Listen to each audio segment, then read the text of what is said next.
வயசுல நாம சுத்துறது மூலமா இந்த மந்திரங்களை பல முறை ஜபித்த பலன் நமக்கு கிடைக்கிறதாவும் இவங்க நம்புறாங்க. இமயமலையில காலடி எடுத்து வச்ச உடனே உலகத்துடைய எல்லைகளை நாம கொஞ்சம் விரிவுபடுத்தின மாதிரி ஒரு மகிழ்ச்சி ஏற்படுறத தவிர்க்க முடியாது. விசித்திரமான மலைப்பகுதி தான் இந்த மேக்னெட்டிக் ஹில். ஒரு குறிப்பிட்ட பெட்டிக்குள்ள வாகனத்தை நிறுத்தி அதோட இன்ஜினை அணைச்சிட்டு நம்ம நியூட்ரல் கியர்ல வச்சா அந்த வண்டி தானாவே மணிக்கு 10-20 கிலோமீட்டர் வேகத்துல மேடான பகுதியை நோக்கி மேல நகர தொடங்கும்னு சொல்றாங்க.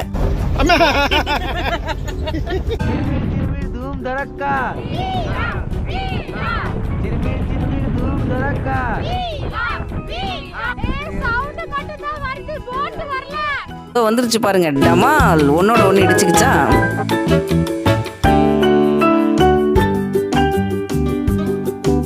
சிறகு நேயர்களுக்கு வணக்கம். லே லடாக் டூர்ல இன்னைக்கு டே 2. இந்த 2வது நாள்ல நேத்திக்கு அக்ளமைடைசேஷன்லாம் முடிச்சிட்டா கூட இன்னைக்கு லோக்கல்ல கொஞ்சம் பக்கத்துல இருக்கிற விஷயங்கள்லேருந்து ஆரம்பிச்சு அப்படியே சிந்து நதி வரைக்கும் நாம போக போறோம். வண்டியில போறவங்கலாம் ஜாக்கெட்ஸ்லேருந்து நீ பெல்ட்லேருந்து எல்லாம் போட்டுட்டு உள்ளேயே ஒரு சின்ன ரவுண்ட் அடிச்சு வார்ம் அப் பண்ணிக்கிட்டு இருக்காங்க.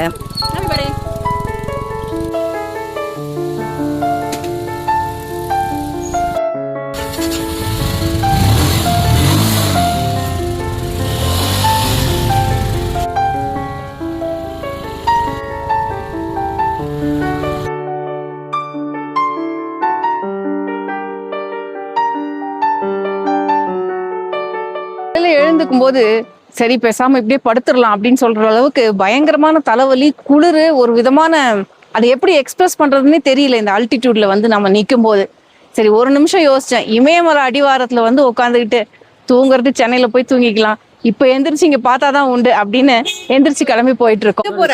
நம்ம ஹில் போறோம். ஹில் போறியா? நீ எங்களோட வேன்ல வர்றியா? அப்பா கூட பைக்ல போறியா? அப்பா கூட பைக் போறேன். பைக்ல போனா குளிரும் இல்ல? குளிராதா? குளிராது. குளிராது. என்ன போட்டிருக்க? குளிராம இருக்க? ஜாக்கெட் வியர் பண்ணுறீங்க. ஜாக்கெட் காட்டு. ஓ வாவ், சூப்பர். நீங்க வண்டி ஓட்டலையா? இல்ல, எனக்கு ஹில் ஸ்டேஷன்ல எப்படி இருக்குன்னு தெரியல, அதனால ஓட்டல. நான் ரிஸ்க் எடுக்கல. கரெக்ட். சூப்பர். டே எப்படி இருக்க போகுது மீதி 5 நாள்? சூப்பரா இருக்கும்னு நினைக்கிறேன். சூப்பர். அந்த எதிர்பார்ப்போடு தான் வந்திருக்கோம். மலைகள்லாம் பார்க்கும்போதே ரொம்ப சந்தோஷமா இருக்கு. அந்த இயற்கை மனசுக்கு ரொம்ப இதமா இருக்கு. உங்க காஸ்டியூம் ரொம்ப நல்லா இருக்கு. எங்க வாங்குனீங்க? இது நம்ம டெக்கத்லான் சென்னையில வாங்கினோம். சூப்பர். உங்க பர்ச்சேஸ் வீடியோ எல்லாம் போடுறோம். Okay okay.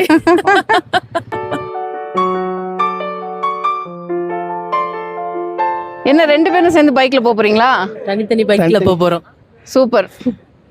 ஜனி, வண்டி ஓட்ட தெரியுமா உனக்கு? லைசன்ஸ் எடுத்து வண்டி ஓட்டுறதுக்கு அங்கே நாங்கள் ஃபார்ம் கொடுத்து கையெழுத்து போட்டு பைக்கே கொடுத்துட்டாங்க. சூப்பர். சரி போகலாமா? என்ன எதிர்பார்த்துட்டு வண்டி ஓட்டிட்டு வரீங்க? லேல ஃபுல்லாக இயற்கை தான். மலை, பனி பிரதேசம், பனிங்களை உருட்டி ஜனனி மேலே அடிக்கலான்னு வந்திருக்கேன் இங்கே. சூப்பர். ஜனி, நீ? எங்க அப்பாவுக்கு நல்ல பொண்ணு கிடைக்குதான்னு தேடி வந்திருக்கோம். வருவீங்க. ஹலோ, உங்க வேலையா? Okay, thank you. மேலே போக போக தான் ரொம்ப குளிரும். கீழே லேல ஓரளவுக்கு குளிர் கம்மியாக தான் இருக்குது. நீங்கள் இங்கே வண்டி ஓட்டுங்க சார் அப்படின்னு சொன்னாலும் தினேஷ் சார் அவர் எடுத்த முடிவில் ரொம்ப திடமாக இருந்தார். அதனால அவர் சும்மா இங்கே ஒரு ரவுண்டு மட்டும் ஓட்டி பார்க்குறேன்னு ஓட்டி பார்த்த காட்சி தான் இப்போ நம்ம பார்க்குறோம்.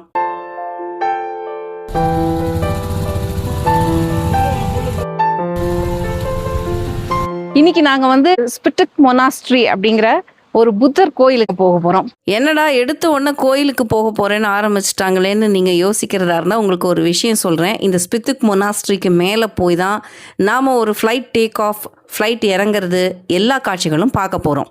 அது மட்டும் இல்லை, இந்த ஸ்பித்திக் மொனாஸ்ட்ரிக்கு பின்னாடி ஒரு அழகான வரலாறும் இருக்குது. அந்த வரலாறை நான் உங்களுக்கு ஸ்பித்திக் மொனாஸ்ட்ரிக்கு போன அப்புறம் சொல்கிறேன். அது வரைக்கும் நாங்கள் பார்த்த இந்த இயற்கை காட்சிகளை நீங்களும் அள்ளி பருகிக்கிட்டே வரலாம்.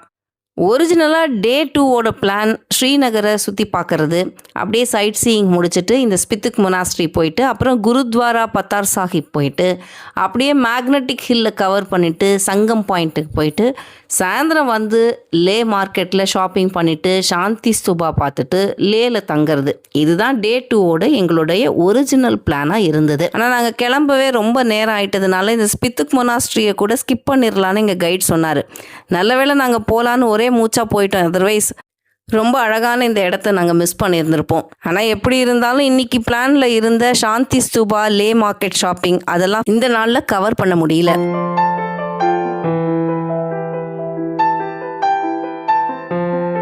ஓகே, நாம் ஸ்பித்துக் மொனாஸ்ட்ரிக்கு வந்துட்டோம். இந்த மொனாஸ்ட்ரியை பற்றி ஒரு சுவாரஸ்யமான தகவல் உங்களுக்கு சொல்கிறேன்னு சொல்லியிருந்தேன் இல்லையா? இது 11ஆவது நூற்றாண்டில் அமைக்கப்பட்டிருக்கு. யார் இதை அமைக்கிறாங்க அப்படின்னு கேட்டிங்கன்னா, லாமா சாங்சப் ஓட் அப்படிங்கிறவருடைய மூத்த சகோதரரான ஓட் டே 11ஆவது நூற்றாண்டில் மரியுலுக்கு வந்தபோது இதை நிறுவுறாரு. மரியுல் அப்படிங்கிறது லடாக்குடைய பழைய பெயர். இதில் நான் சொன்ன சுவாரஸ்யம் என்னன்னா, லோட்சேவா ரின்சன் சாங்போ அப்படிங்கிற மொழிபெயர்ப்பாளர் இந்த இடத்துக்கு வந்தப்போ இந்த இடம், இந்த மடாலயம் ஒரு முன்மாதிரியான சமூகம் அமையறதுக்கு வழிவகுக்கும் அப்படின்னு சொல்லிட்டு போறாரு. அதனால தான் இந்த மடாலயம் ஸ்பித்துக் மடாலயம் அப்படின்னு அழைக்கப்படுது. ஸ்பித்துக் அப்படின்னா முன்மாதிரியான அப்படின்னு அர்த்தம். அதுக்கேற்ற மாதிரி இங்கே ஒரு சமூகம் இன்னைக்கு உருவாக்கி நிற்கிறத நம்மளால பார்க்க முடியுது. லே லடாக்கில் இந்த மாதிரி மணியை நாம் பல இடங்களில் பார்க்க முடியுது. இதை மக்கள் சுற்றி விடுறது மட்டும் இல்லாமல் அதை சுற்றியும் வராங்க. இதை சுற்றி வரும்போது ஆம் மணி பத்மேகம் அப்படிங்கிற மந்திரத்தை சொல்லிக்கிட்டே சுற்றி வருது அப்படிங்கிறது இங்கே பெரும்பாலும் நாம் பார்க்குற ஒரு காட்சியாக இருக்குது. இந்த மந்திரத்துக்கு பின்னாடி ஒரு அழகான விளக்கமும் சொல்கிறாங்க. அதுக்கு முன்னாடி நாம் பார்க்க வேண்டிய இன்னொரு முக்கியமான காட்சி இப்போ வந்துருச்சு. அதை பார்த்துட்டு நாம் வரலாம். லே லடாக் பார்ட் 1 வீடியோலேயே நாங்கள் சொல்லியிருப்போம், இந்த ஏர்போர்ட்டுக்கு ஒரு நாளைக்கு 18 ஃப்ளைட்டு வருது அப்படின்னு. அதில் ஒரு ஃப்ளைட் இன்னைக்கு தரையிறங்கிறத நம்ம கேமராவில் படம் பிடிக்கிற வாய்ப்பு நமக்கு கிடைச்சிருக்கு.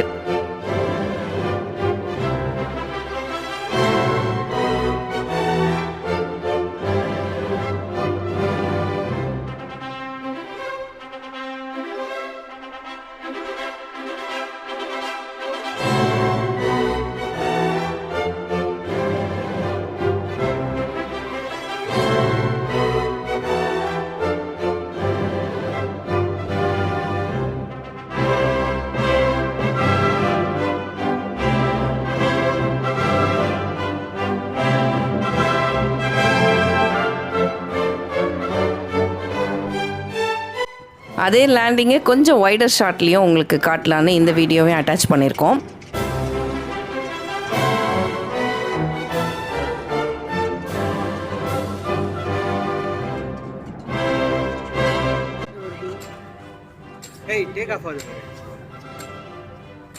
நம்ம ரொம்ப மேலேருந்து பார்க்கறதுனாலையோ ரொம்ப தூரத்தில் இருக்கிறதுனாலையோ தெரியல, சுற்றி இருக்கிறவங்க டேக் ஆஃப் ஆகுதுன்னு சொன்னால் கூட எனக்கு அது கண்ணுக்கு தெரியல ஃபஸ்ட்டு.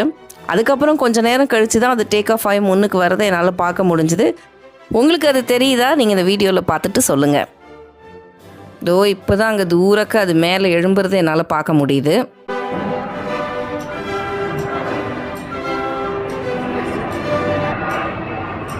என்னதான் மீனம்பாக்கம் தாண்டும் போது இதை 1000 முறை பார்த்துருந்தாலும் இந்த ஸ்பித்துக் மொனாஸ்ட்ரிக்கு மேலே வந்து நின்று இதை பார்க்குறதே ஒரு அலாதியான சுகந்தாங்க.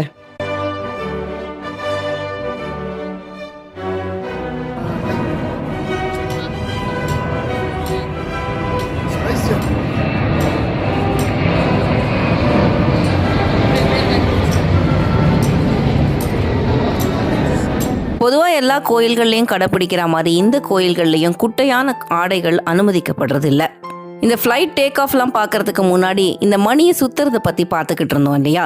இதுக்கு பின்னாடி இவங்களுடைய நம்பிக்கை என்னவா இருக்குன்னா, இந்த மணி முழுக்க ஆம் மணி பத்மேகம் அப்படிங்கிற மந்திரங்கள் நிரம்பி இருக்கிறதாவும், இதை கிளாக் வைஸில் நாம் சுற்றுறது மூலமாக இந்த மந்திரங்களை பல முறை ஜபித்த பலன் நமக்கு கிடைக்கிறதாவும் இவங்க நம்புகிறாங்க.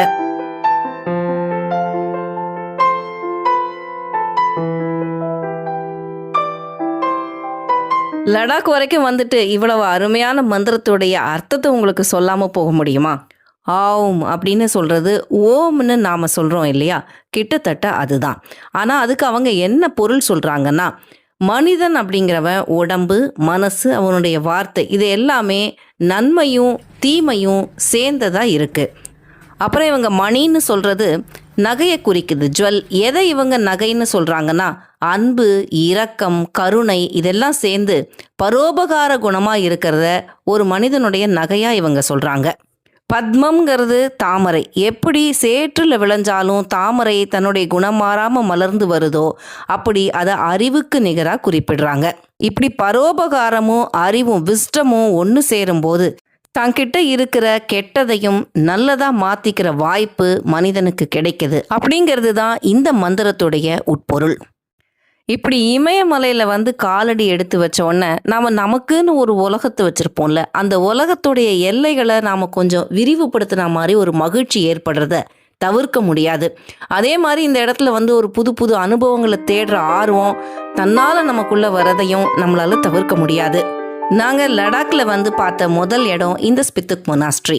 இங்கே வந்து நிற்கும்போது கண்ணுக்கு அழகாக தெரிகிற மலைகள் மட்டும் இல்லை, இந்த மடாலயத்துக்குள்ள ஏதோ ஒளிஞ்சிருக்கிற ஒரு உண்மையை ரொம்ப சுலபமாக நமக்கு சொல்லிட்டு போகிற மாதிரியான ஒரு அதிர்வு இருக்கிறதையும் உணர முடிஞ்சது. இது தலாய் லாமா அவர்கள் சொன்ன ஒரு வாக்கியம் அங்கே எழுதி போட்டிருந்தாங்க. மனுஷங்களாகிய நம்ம அத்தனை பேருக்கும் ஒரே திறனும் ஆற்றலும் இருக்குது. என்னால் எதுவும் முடியாது, எனக்கு எந்த மதிப்பும் இல்லைன்னு நினைக்கிறது தவறு, முற்றிலும் தவறு. அவ்வாறு நினைப்பதன் மூலமாக நீங்கள் உங்களையே ஏமாத்திக்கிறீங்க. நம்ம அனைவருக்கும் சிந்திக்கும் ஆற்றல் இருக்குது. அப்படியானா உங்களிடம் இல்லாதது என்ன? உங்களிடம் மன உறுதி இருந்தால் உங்களால் எதையுமே சாதிக்க முடியும். பொதுவாக சொல்லப்படுவது போல நீங்களே உங்கள் வாழ்க்கையின் எஜமானர் அப்படின்னு 14வது தலாய் லாமா அவர்கள் சொன்ன வாக்கியத்தை இங்கே எழுதி போட்டிருக்காங்க.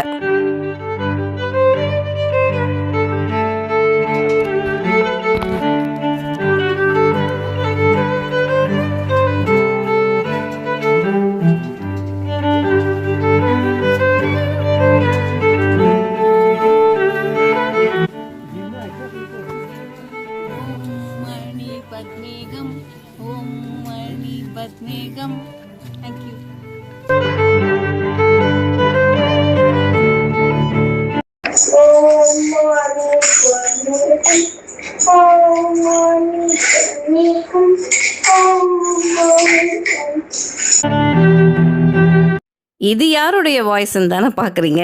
இது நம்ம ஆதிக்குட்டியோட வாய்ஸு. ஆனால் அவன் லடாக்கில் இருக்கும்போது இதை சொல்லலை. வீட்டுக்கு வந்ததுக்கு அப்புறம் விளையாடிக்கிட்டு இருக்கும்போது ஓம் மணி பத்மேகம்ங்கிற மந்திரத்தை அவன் சொல்லிக்கிட்டே விளையாடினதை ரெக்கார்ட் பண்ணி எங்கள் நீஸ் எங்களுக்கு அனுப்பியிருந்தாங்க.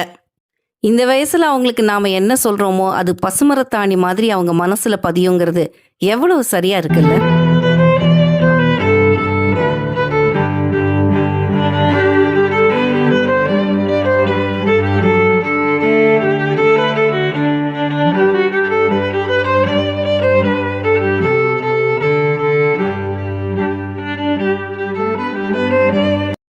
நம்ம இப்போ ஸ்பித்துக் மொனாஸ்ட்ரிலேருந்து கிளம்பி டுவர்ட்ஸ் குருத்வாரா போயிட்டுருக்கோம்.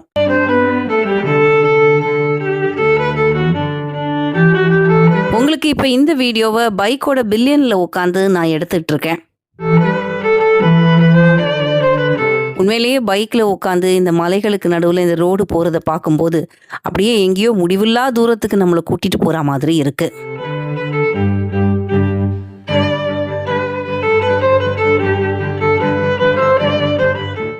திடீர்னு பார்த்தா ஒரு மலை இப்படி ப்ரௌன் கலர்லேயும், திடீர்னு பார்த்தா ஒரு மலை கருப்பு கலர்லேயும், ரொம்ப தூரக்க பார்த்தா பனி படர்ந்தோம், அதுக்கும் தள்ளி பார்த்தா மலை கலரே சொல்ல முடியாத ஒரு கலர்லேயும் இருக்கிறத பார்க்கும்போது மலைகளில் இத்தனை விதம் இருக்குமா அப்படின்னு நம்மளை ஆச்சரியத்தில் ஆழ்த்துற மாதிரி இருக்குது இந்த காட்சிகள்.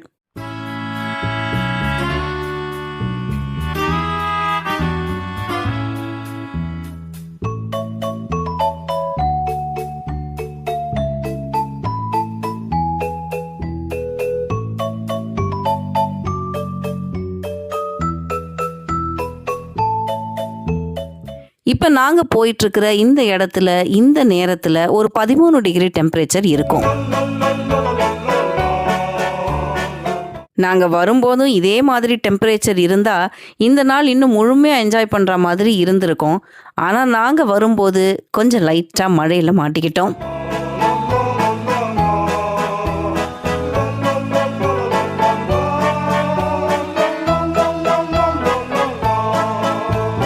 இப்போ நாம் வந்திருக்கிறது லேலேருந்து கார்கிலுக்கு போகிற நெடுஞ்சாலையில் அமைஞ்சிருக்கிற கடல் மட்டத்திலிருந்து சுமார் 12,000 அடி உசரத்தில் இருக்கிற குருத்வாரா பத்தர் சாஹிப் அப்படிங்கிற ஒரு புகழ்பெற்ற இடத்துக்கு.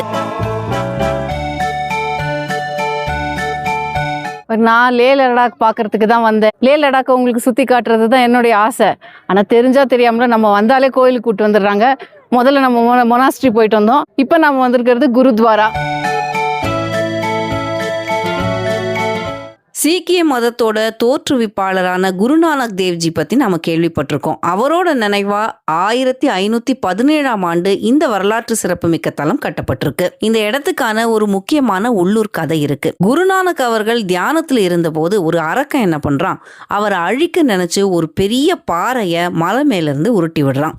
ஆனா அந்த பாறை குருநானக்கை தொட்ட உடனே என்ன ஆகுதுன்னா, மெழுகு மாதிரி அந்த பாறை உருகி குருநானக் அவர்களுடைய உடலுடைய அச்சு அந்த பாறையில் அப்படியே பதிஞ்சு போயிடுது. இந்த அதிசய பாறையை இன்னமும் இந்த குருத்வாராவுக்கு உள்ள பாதுகாப்பாக வச்சிருக்காங்க.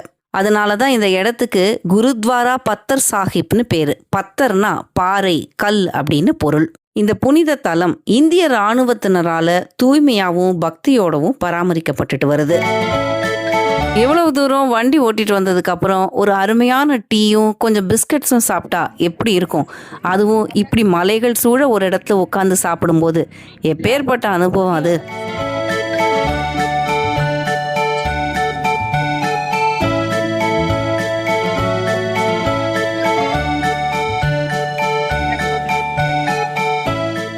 இங்க வந்து ஃப்ரீயாவே டீ எடுத்துக்கலாம். டீ கொடுக்குறாங்க. அப்புறம் பக்கத்துலயே பிஸ்கெட்டும் வச்சிருக்காங்க. லேல குளிருன்னு தான் இதெல்லாம் போட்டுக்கிட்டு வந்தோம். ஆனால் இந்த கிளாஸ் வந்து ரொம்ப தேவையாக இருக்குது. ஏன்னா இப்போ வந்து 14 டிகிரி டெம்பரேச்சர் காட்டுது லேல.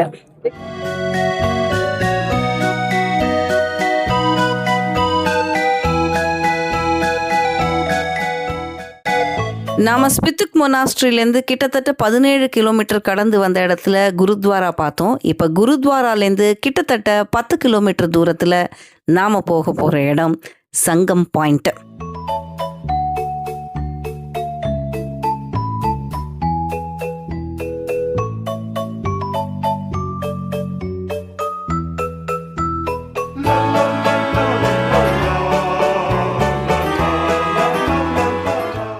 இதுக்கு போற வழியில் அமைஞ்சிருக்கிற ஒரு விசித்திரமான மலைப்பகுதி தான் இந்த மேக்னெட்டிக் ஹில். இந்த மேக்னெட்டிக் ஹில்லுக்கு பக்கத்துல ஒரு எல்லோ பாக்ஸ்ல ஒரு குறிப்பிட்ட பெட்டிக்குள்ள வாகனத்தை நிறுத்தி அதோட இன்ஜினை அணைச்சிட்டு நம்ம நியூட்ரல் கியர்ல வச்சா அந்த வண்டி தானாவே மணிக்கு 10லேருந்து 20 கிலோமீட்டர் வேகத்துல மேடான பகுதியை நோக்கி மேல நகர தொடங்கும்னு சொல்றாங்க. இதுக்கு காரணம் இந்த மலைக்கு வலுவான காந்த சக்தி இருக்கு அப்படின்னு ஒரு தரப்பினர் நம்பினா கூட விஞ்ஞானிகளோட கூற்றுப்படி இது ஒரு ஆப்டிக்கல் இல்யூஷன்னு சொல்றாங்க. அதாவது சுத்தி இருக்கிற மலைகளுடைய அமைப்பு மற்றும் சரிவுகளோட காரணமா உண்மையிலேயே கீழ்நோக்கி செல்லும் பாதை நம்ம கண்ணுக்கு மேல் நோக்கி போறது மாதிரியான மாயையை ஏற்படுத்துது அப்படிங்கிறது தான் அறிவியல் பூர்வமா கொடுக்கப்படுற விளக்கம். நான் இன்னொன்னும் படித்தேன். இந்த பகுதியில் ஏற்படுற காந்த விசை குறுக்கீடுகளை தவிர்ப்பதற்காக இங்கே பறக்கிற இந்திய விமானப்படை அப்புறம் வணிக ரீதியான விமானங்கள் தங்களோட உயரத்தை அதிகரிச்சுக்கிட்டே பயணிக்கிறதா சொல்லப்படுது. லடாக்கோட கிராம மக்கள் இந்த சாலை ஒரு காலத்துல தகுதியான மனிதர்களை நேரடியா சொர்க்கத்துக்கு அழைத்து செல்ற பாதையா இருந்தது அப்படிங்கிற பாரம்பரிய கதையை ரொம்ப நம்புறாங்க. இது உண்மையா பொய்யா அப்படிங்கிற ஆராய்ச்சி எல்லாம் ஓரம் தள்ளிட்டு இந்த மக்களை ரசிக்கிறதோட இவங்க கிட்ட புழங்குற இந்த கதைகளையும் தெரிஞ்சுக்கிட்டு வர்றதுல தான் சுவாரஸ்யம் இருக்குன்னு நான் நினைக்கிறேன்.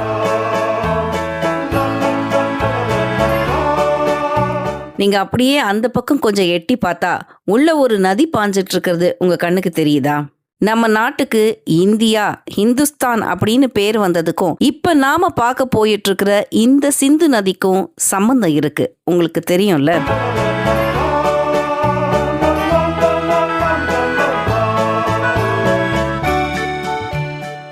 ஆமாம், பாரசீகர்களும் கிரேக்கர்களும் இந்த நதியை இந்து இல்லைனா இண்டஸ் அப்படின்னு அழைச்சதுனால இந்த நிலப்பகுதி இந்தியா இல்லைனா இந்துஸ்தான் அப்படின்னு பெயர் பெற்றது.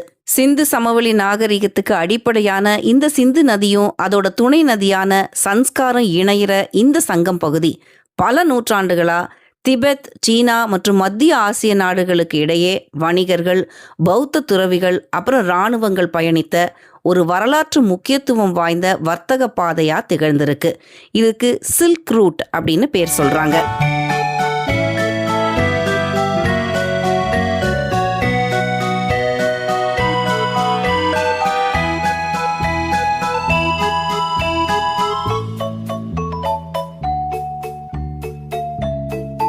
அட உண்மையாவே இமயமலை அடிவாரத்தில் சிந்து நதியை பார்க்கறதுக்காக நாம் இப்போ பயணப்பட்டுட்டு இருக்கோமா அப்படின்னு நினைக்கும் போது இந்த மலைகளும் அதனுடைய காட்சிகளும் இப்போ போகிற பாதையும் இந்த பயணமும் வாழ்க்கைக்கான ஒரு பயணமாகவே கண்ணுக்கு பட்டுது, மனசுக்கு தோணுச்சு.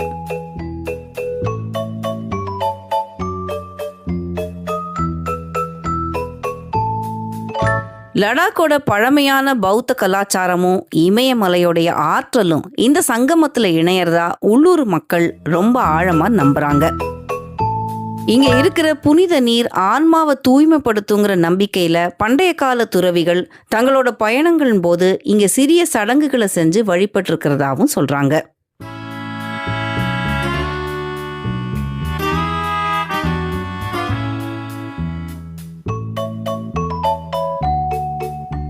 வண்டியெல்லாம் இங்கேயே விட்டுட்டு நம்ம அவங்களுடைய வண்டியில் ஏறி ஒரு 6 கிலோமீட்டர் தூரம் தள்ளி போய் அங்கேருந்து நாம் இந்த நதியில் போட்டில் வரப்போகிறோம். போன வீடியோலேயே உங்களுக்கு நான் சொல்லியிருந்தேன் லே லடாக்கில் நெட்வொர்க் எடுக்காது அப்படின்னு.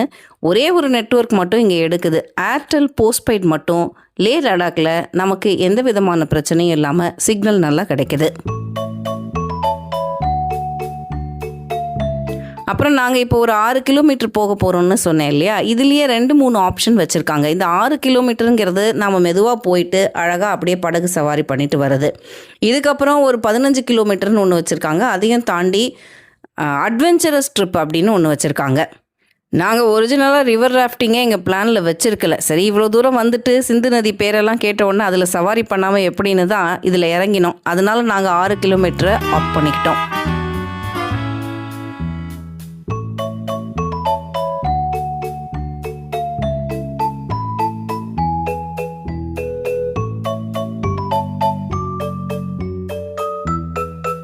நம்ம 6 கிலோமீட்டர் தூரம் படகுல வர்றதுக்கு சூஸ் பண்ணியிருக்கிறதுனால அந்த 6 கிலோமீட்டருக்கு அவங்களுடைய வண்டியிலேயே ரோடு மார்க்கமாக நம்மளை கூட்டிகிட்டு போயிட்டு அப்புறம் நம்மளை படகுல கூட்டிகிட்டு வர போகிறாங்க. அந்த பயணம் தான் இப்போ நாம் மேற்கொண்டிருக்கிற இந்த வண்டி பயணம். வண்டியிலேயே போனாலும் முழுக்க இந்த மாதிரி ரோட்டில் நாங்கள் பயணம் செய்யலை. பாதை எப்படி இருந்தது நீங்களே பாருங்கள். நாங்கள் இப்போ ரிவர் ராஃப்டிங் போகிறோம். இங்கேருந்து எங்களை ஒரு 6 கிலோமீட்டர் கூட்டிகிட்டு போயிட்டு அங்கேருந்து ஒரு இந்த மேலே இருக்குது பாருங்கள், இந்த ரப்பர் போட்டில் ஏற்றி தண்ணியில் இறக்கி விட்ருவாங்க எங்களை. 6 கிலோமீட்டர் நாங்கள் தண்ணியில் வருவோம், வந்து மறுபடியும் இந்த இடத்துக்கு வந்துடுவோம்.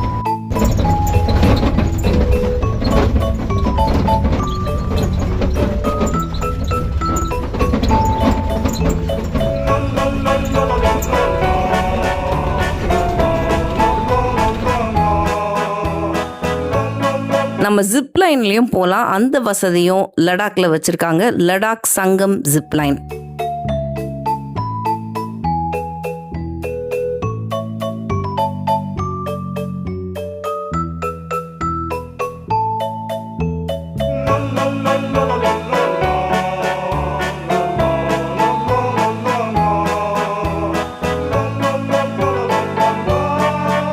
இது வந்து ஜான்ஸ்கர் நதி. இங்க பாருங்களேன், இந்த நதி கிட்ட இப்படி வந்து நிக்க முடியும்னு நான் யோசிச்சே பார்க்கல.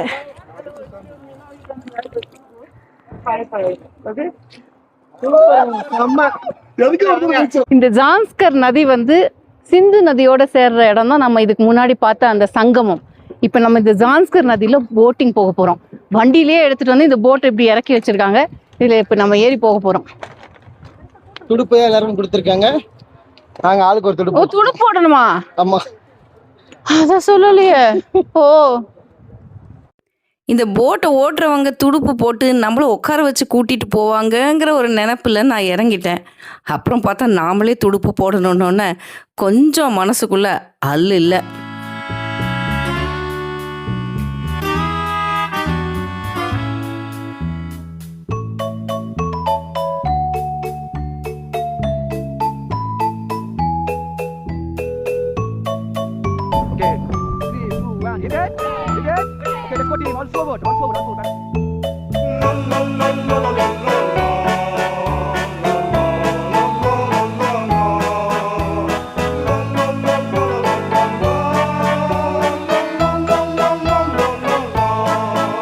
நாங்கள் நிறைய பேர் இருந்ததுனால 2 போட்டாக பிரிச்சுக்கிட்டு 2 டீமாக போனோம்.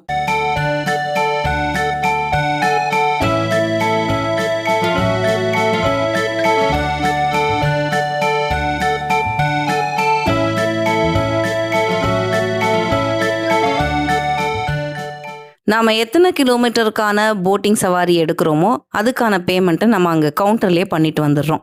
அதை தவிர இந்த போட் ஓட்டுறவங்க தனியாக நமக்கு ஃபோட்டோஸும் வீடியோஸும் எடுத்து கொடுக்குறாங்க. அதுக்கு நாம் தனியாக பே பண்ணணும். நாங்கள் ஒரு போட்டுக்கு 2000 பே பண்ணினோம். ஏன்னா போட்டில் போகிறதே நமக்கு கொஞ்சம் பயம் கலந்த விஷயமா இருக்குது. அதில் துடுப்பும் நாமளே போடணுங்கிறப்ப கண்டிப்பாக நம்மளால் ஃபோட்டோஸும் வீடியோஸும் சேஃபாக எடுக்க முடியாது. அப்படிங்கிறதுனால இந்த ஆப்ஷனும் இருந்ததுனால இதை யூஸ் பண்ணிக்கிட்டோம்.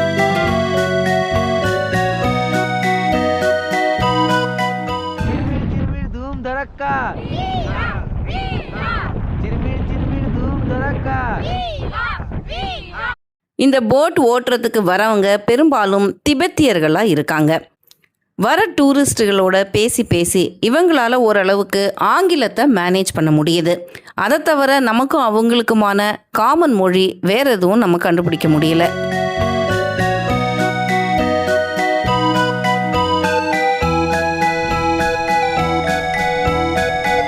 All back, paddle team, all back. Back to front, back to front.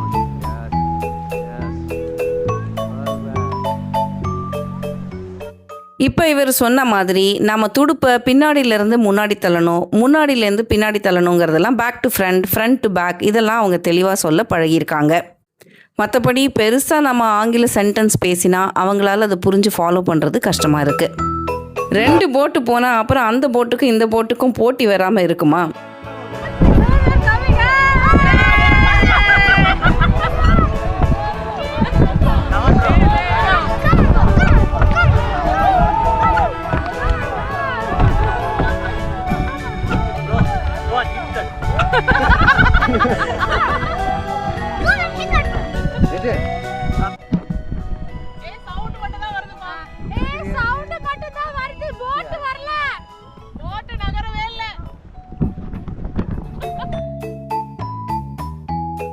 போட்டு நகரவே இல்லை, சவுண்டு மட்டும்தான்ப்பா வருது அந்த போட்லேருந்து அப்படின்னு அடுத்த போட்லேருந்து சத்தம் வருது. உங்களுக்கு கேட்டிருக்கோம்.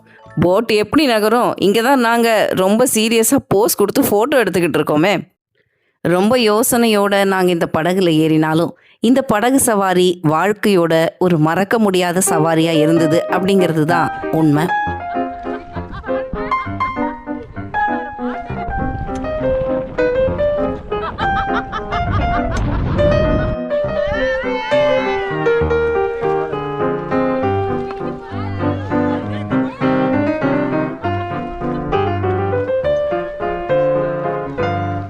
போட்டு ஓட்டும் போதே லைட்டாக உள்ள தண்ணி வந்து எனக்கெல்லாம் ஷூ நனைஞ்சிருச்சு. அது மட்டும் இல்லை, நாங்கள் போட்டை கரைக்கு எடுத்துகிட்டு வர்றதுக்கு முன்னாடியே லேசான தூறல் ஆரம்பிச்சிருச்சு.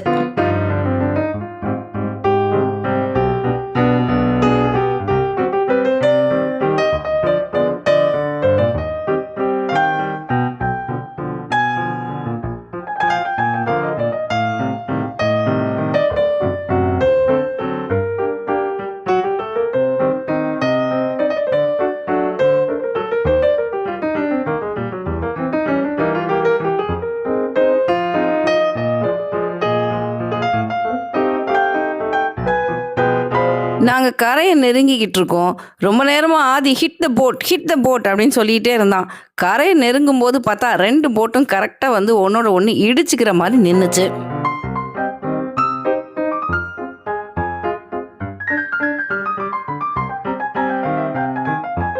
யார் முதல்ல கரையை தொடுவாங்கங்கிற போட்டி தான். இதோ வந்துருச்சு பாருங்க, டமால் ஒன்னோட ஒன்று இடிச்சுக்கிச்சா. ஆனால் ஆதியோட போட்டு தான் முதல்ல கரையை தொட்டு அவங்க தான் முதல்ல இறங்கினாங்க. எங்கள் போட்டு கொஞ்சம் பின்னாடி வாங்கி அடுத்த பக்கமாக போய் தான் கரை இறங்க முடிஞ்சுது.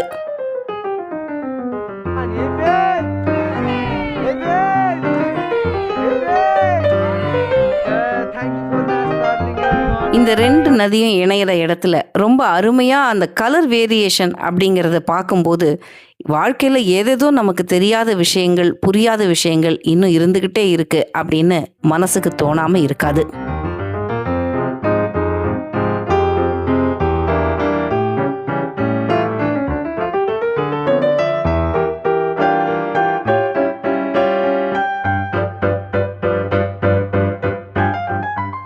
நாங்கள் இங்கே படகு சவாரியை முடிச்சுட்டு கிளம்பும்போது லேசாக தூர ஆரம்பிச்சிருந்த மழை நல்லா பெய்ய ஆரம்பிச்சிருச்சு. யாரும் லஞ்ச் வேற சாப்பிடல. அதனால நேரா வழியில இருந்த ஒரு டீ கடையில நிறுத்தி நாங்க பட்டர் டீ வாங்கி குடிச்சுக்கிட்டு இருக்கோம். யாராவது ஃபுல் கப் டீ வச்சிருக்கீங்களா?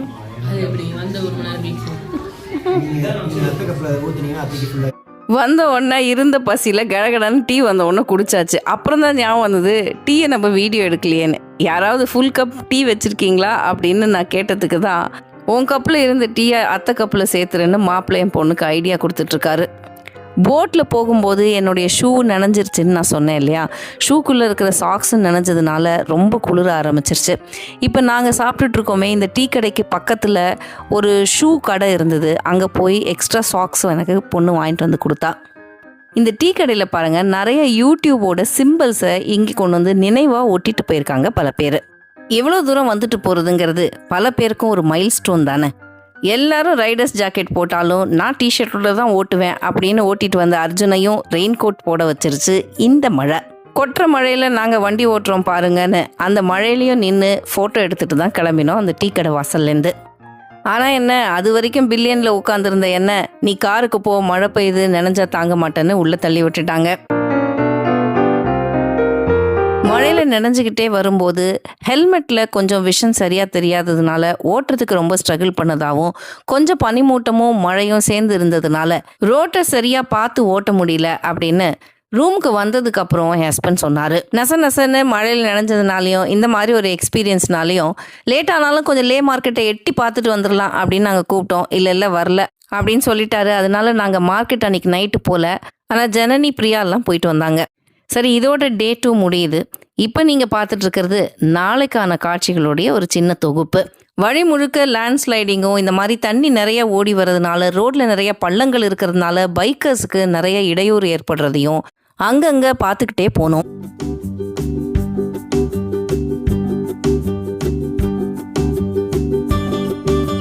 அப்புறம் அடுத்து வர வீடியோவில் தான் நாங்கள் உலகத்திலேயே 3வது ஹையஸ்ட் மோட்டரபிள் பாஸ்க்கு போன காட்சிகள் இடம்பெறுது.